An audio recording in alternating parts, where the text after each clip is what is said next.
Dear student अस्सलाम वालेकुम। आज हमने डिस्कस करना है ट्रीडोफाइट के करैक्टर को। ट्रीडोफाइट के करैक्टर के अंदर हमने उसकी स्पीशीज को डिस्कस करना है, जिसे क्लब मॉस कहते हैं या जिसे जो है वो स्पाइक मॉस का नाम दिया जाता है और साइंसिस का नाम है वो है स्लेजिनेला की बात करते हैं। देखिए ट्रीडोफाइट की जब हमने बात की तो हमने कहा ये वास्कुलर प्लांट होते हैं, क्योंकि इनका क्या होता है, इनके अंदर वास्कुलर बंडल मौजूद होता है, लेकिन ये कहलाते हैं सीडलेस वास्कुलर प्लांट करते हैं। तो उसी में हमने जो जीनस और फिर स्पीशीज को डिस्कस करना है, दैट इज कॉल्ड स्लेजिनेला, ठीक है ना, क्रुसियाना।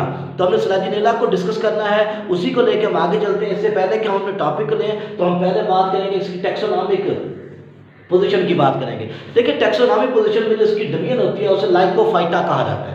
इसकी डिवीजन जो है वो लाइकोफाइटा है। क्लास इसकी जो है वो क्या है, लाइगोल, ठीक है ना, लॉप्सीडा है, लाइगोलाइप्सिडा ऐसे नाम दिया जाता है, ठीक है ना। उसके बाद इसका जो ऑर्डर है वो क्या है, वो स्लेजिनल एल्स है।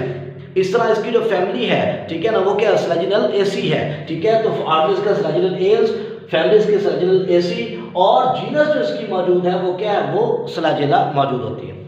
और जब हम इसकी बात करते हैं हैबिटेट की, तो हैबिटेट की हम बात करते हैं तो ये वर्ल्ड वाइड है।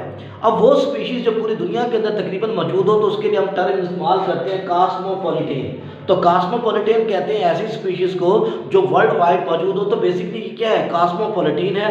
लेकिन जब हम बात करते हैं इसके पाए जाने की तो ज़्यादातर क्या होते हैं, ये ट्रॉपिकल और सब ट्रॉपिकल रीजन मौजूद होते हैं। अब ट्रॉपिकल रीजन कौन से होते हैं, वो रीजन जो खत्ते इस्तवा में इक्वेटर के इर्द गिर्द होते हैं, वहाँ पर क्या होता है, टेम्परेचर थोड़ा ज़्यादा होता है, तो ये वहाँ पर मौजूद होते हैं। इसके अलावा ये जो बड़े दरख्त होते हैं, उन दरख्तों की जो शेड बनता है, तो उस शेड के अंदर भी क्या होते हैं, ये मौजूद होते हैं। मतलब ये कि ये उस इन्वायरमेंट से खुद को बचाने के लिए मौजूद होते हैं। लेकिन क्योंकि ये ट्रॉपिकल रीजन में क्या होते हैं, वो ज़्यादा पाए जाते हैं, इसलिए क्या होते हैं, इनकी जो एपिडर्मिस होती है वो भी थिक होती है और हाईली क्यूटनाइज्ड इनकी एपिडर्मिस होती है। मजीद जब इसको देखते हैं इसके वेजिटेटिव करैक्टर को, तो पहली चीज इसे क्लब मॉस या इसे स्पाइक क्यों कहा गया, वो इसलिए कहा गया कि जब हम इसको देखते हैं तो असल में क्या होता है, इसके अंदर जो लीफ होते हैं वो दो किस्म के होते हैं। एक लीफ बड़े होते हैं, एक छोटे होते हैं। जो बड़े लीफ होते हैं वो क्या होते हैं, वो उसकी जो है वेंट्रल साइड पे होते हैं, और जो छोटे लीफ होते हैं वो क्या होते हैं, उसकी डॉर्सल साइड पे। और लीफ आपस में ओवरलैप करके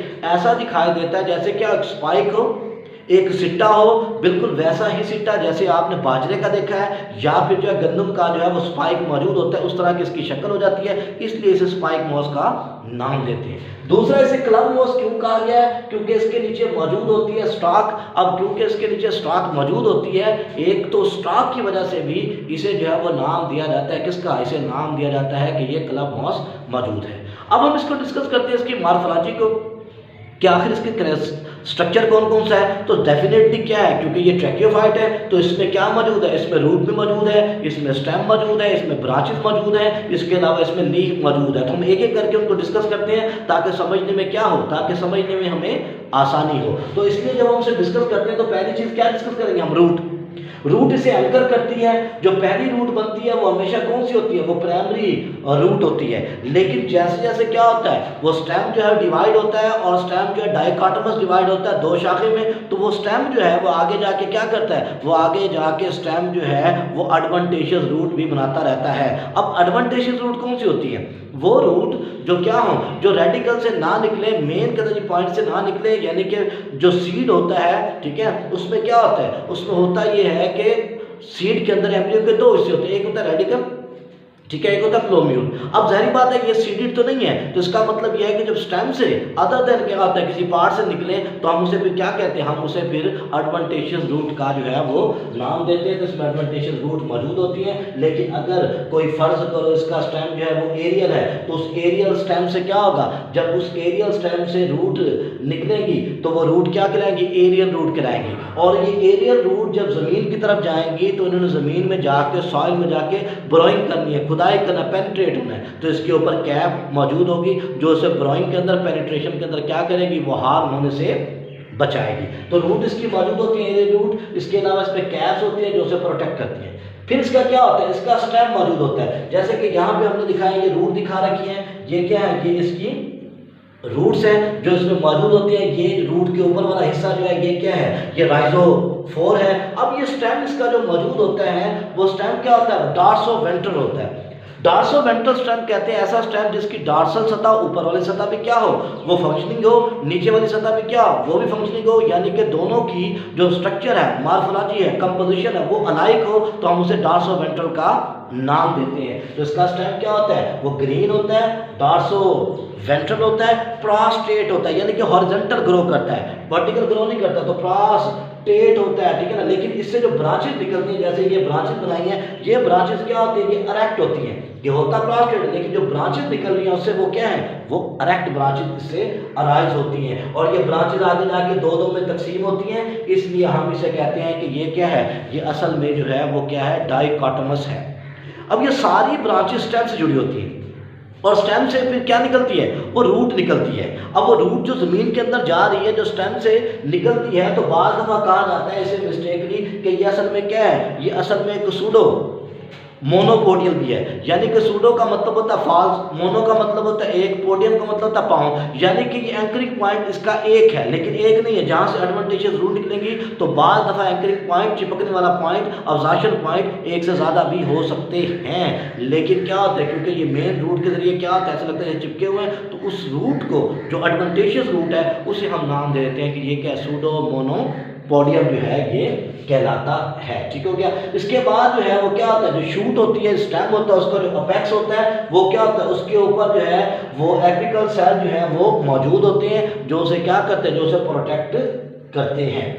फिर जैसे हमने बताया कि यहाँ से ऊपर वाला हिस्सा जिसका जो बनाया है ये क्या, ये लीफलेस है। अब ये जो लीफलेस हिस्सा मौजूद होता है, ये लीफलेस भी होता है, ये कलरलेस भी होता है, इसे नाम दिया जाता है राइजोफोर का।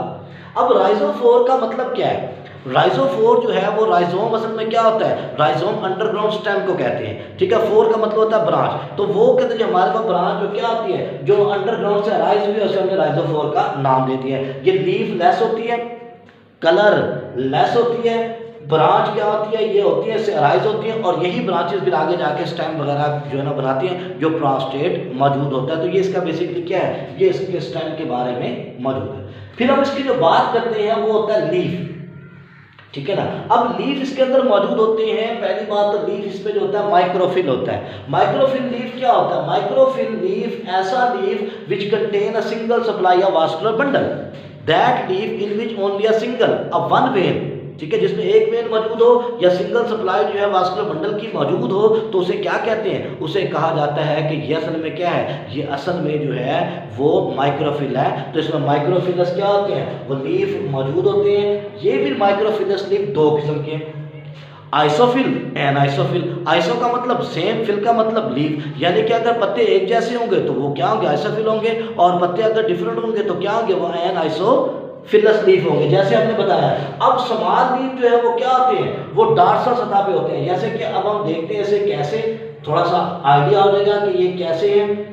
होता क्या है, होता ये है कि जो बड़े लीफ होते हैं वो क्या होते हैं, वो इसकी वेंट्रल सतह पर मौजूद होते हैं। तो बड़े लीफ जो है वो स्टेम की वेंट्रल सतह पे मौजूद होते हैं, और जो छोटा लीफ होता है वो उसकी डार्सल सतह के ऊपर मौजूद होता है। अब वो क्योंकि डार्सल सतह पर मौजूद होता है तो इसलिए हमें पहचान हो जाती है कि ऊपर वाले पत्ते क्या हैं, वो छोटे हैं, नीचे वाले पत्ते क्या हैं, वो बड़े हैं। इस वजह से क्या होता है, इसकी अरेंजमेंट स्पाइक की तरह की हो जाती है। ठीक है, फिर इसके बाद क्या होता है, फिर होता यह है कि जब मजीद देखते हैं ये लीफ है, तो इस लीफ के साथ बाद दफा क्या होती है, एक छोटी सी आउट ग्रोथ मौजूद होती है।